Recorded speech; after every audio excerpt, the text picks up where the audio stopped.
ओम नमः शिवाय। सती शरीर त्याग तथा दक्षाप। ऋषि बोले, दक्षज्ञा सती दक्षिणायनी ने कैसे शरीर त्याग दिया और वही फिर मैना ने जन्म ले लिया। हिमालय की पुत्री कैसे हुई तथा महात्मा दक्ष ने रुद्र की निंदा क्यों की। जब शिवजी ने दक्ष को शाप दे दिया था तब वे फिर कैसे उत्पन्न हो गए। हे मारुत, चाक्षुष मनवंतर के पूर्व में हुए इस वृत्तांत को विशेष रूप से कहो। वायु बोले, हे मुनियों, सुनो, मैं दक्ष की कथा कहता हूँ, जिसने आप और परमात्मा से विशंबर में दोष लगाया था। एक समय जब सभी सुरासुर सिद्ध और ब्रह्म श्री शिव का दर्शन करने के लिए हिमालय शिखर पर गए, जहाँ शिव पार्वती दिव्य आसन पर विराजमान थे, तो वहाँ देवता आदि को उन दोनों ने दर्शन दिया, जिसमें देवताओं के साथ दक्ष भी वहाँ गए थे, जिनके मन में भी जन्मे जामात्र शिव की अपनी सुता को देखने की इच्छा थी। तब देवताओं सहित अपने यहाँ आने के कारण देवी ने दक्ष का कोई अलग सत्कार न किया, जिससे पुत्री के उस गौरव और भाव को ना समझकर शिव अविरोध के कारण उस मूर्ख ने अपनी पुत्री से भी वैर उत्पन्न कर लिया और वह रुष्ट होकर वहां से चल पड़ा। फिर तो उसी वैर के कारण दक्ष ने उसे यज्ञ में नहीं बुलाया और ना शिवजी को भी निमंत्रण दिया। अन्य जन्माताओं को बुलाकर उसने भले ही उनकी पूजा की। तब नारद जी ने उन सबके सम्मेलन का पता पाकर पार्वती जी शिवजी से पूछकर विमान में बैठे दक्ष के घर चले गए। देखा तो वहां एक से एक सुवर्ण और चांदी के विमानों का ठट लगा हुआ है, जिसका वर्णन नहीं हो सकता। तब इस प्रकार बड़े उत्सव समारोह में क्षण मात्र में ही जो महेश्वरी तथा पिता के घर पहुंची, तो उन्हें देखते ही दक्ष ने अपने नाश के लिए उन पर बड़ा क्रोध किया और सती की अन्य छोटी बहनों ने भी उनके साथ असत्कार की पूजा का बर्ताव किया, जिसे देख देवी चंद्रमुखी सभा में बैठी हुई अपने पिता से इस प्रकार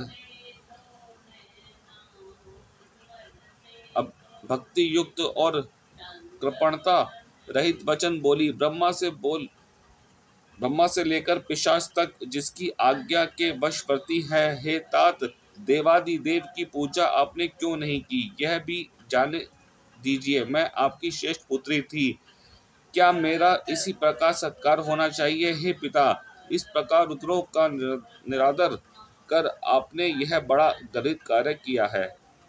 उनके ऐसे कहने पर दक्ष को बड़ा क्रोध आया और उसने कहा, तुमसे श्रेष्ठ और गौरवपूर्ण तो मेरे अन्य पुत्रियां हैं, जिनका मैं सर्वदा सत्कार करता हूं, और उनके पिता भी श्रेष्ठ और सर्वदा मेरे मान्य हैं, जो तेरे स्वामी शिव से सर्वदा सब गुणों में अधिक हैं।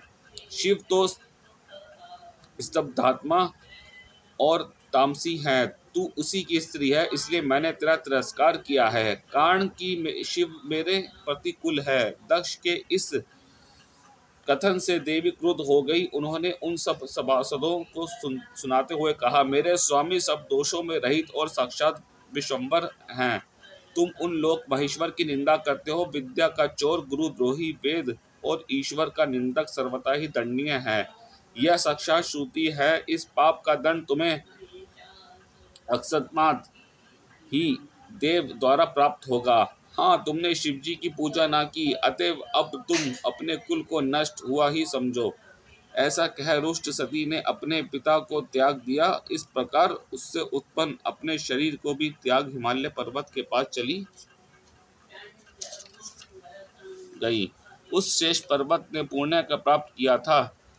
उसने ऐसी ही एक श्रेष्ठ कन्या के लिए दुस्तर तप किया था। इसी कारण बैविला सती ज्यों ही दक्ष के निंदा कर चली कि उसे समय मंत्रों की शक्ति क्षीण होने लगी और यज्ञ विध्वंस हो गया।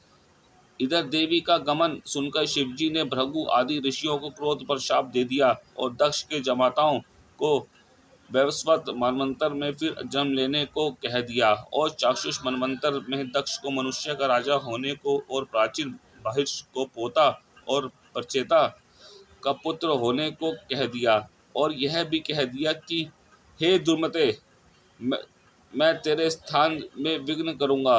एक बार नहीं, बार बार विघ्न किया जाएगा। जब महातेजस्वी रुद्र ने ऐसा कहा तब ब्रह्मा से उत्पन्न शरीर को त्याग वह दुखी हो पृथ्वी में गिर पड़ा। फिर तो चाक्षुष मनवंतर में दक्ष प्रचेता का पुत्र हुआ और प्राचीन बहिष का पोता भृगु आदि को भी वैवस्वत मनवंतर के वरुण संबंधी शरीर ग्रहण करना पड़ा। और जब वह यज्ञ करने लगा तो शिवजी ने विघ्न किया। इति श्री शिवपुराण सप्तम महाभारत संहिता का 18वां अध्याय समाप्त। ओम नमः शिवाय।